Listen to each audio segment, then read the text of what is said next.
In this chapter, we are going to explore the dropout phenomenon and try to understand why it happens so we can put in place strategies to prevent it or minimize it. Let's go. So what is youth sport dropout? Different people have defined it in different ways, but in general, youth sport dropout is the discontinuation of sport participation, typically organised sport, for a sustained period of time. The difficulty in getting a hold of dropout is that it is a very complex phenomenon. Why is it complex? Well, because it is a very individualised experience, influenced by a lot of different factors, and these factors interact with each other in different ways over an extended period of time until a young person drops out of sport. Okay, so let's try to get a handle on it. Research has identified over 150 reasons for dropout. In our most recent study, we simplified all these factors into 13 dropout dimensions. In other words, young people drop out of sport for one or a combination of the following. 1.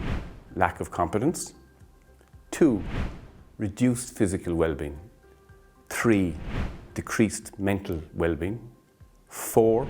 Lack of organisational ability. 5. Sport not being socially desirable. 6. Sport not being socially enjoyable. 7. Lack of social support. 8. Lack of opportunity to play. 9. Lack of material resources. 10. Lack of time. 11. Losing the value of external motivations to play. 12. Not having internal motivations to play. And 13. Not having achievement motivations or the desire to progress in sport.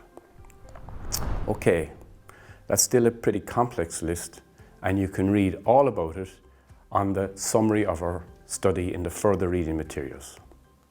For the purpose of this course, we have created a practical model of dropout that includes 3 main groups of factors: personal factors, social factors, and environmental factors. Personal factors includes elements such as your perceived and actual competence, the impact of participation on your mental or physical well-being, or your motivations for doing sport. Social factors involve things like how much the sport experience satisfies your social needs, the amount of social support available to you in and around the experience, and the motivational climate created by others in the environment. Finally, environmental factors contain things such as the amount and accessibility of opportunities to engage in sport, the availability of the material resources required to take part, or the amount of disposable time available to do sport. In the next 4 videos, we are going to explore each of these groups of factors separately, as well as how they interact with each other and with the specific demographic characteristics of each young person. Understanding dropout as an individualised, multi-dimensional experience will allow you to support the young people you coach in more creative and effective ways. Please keep on watching.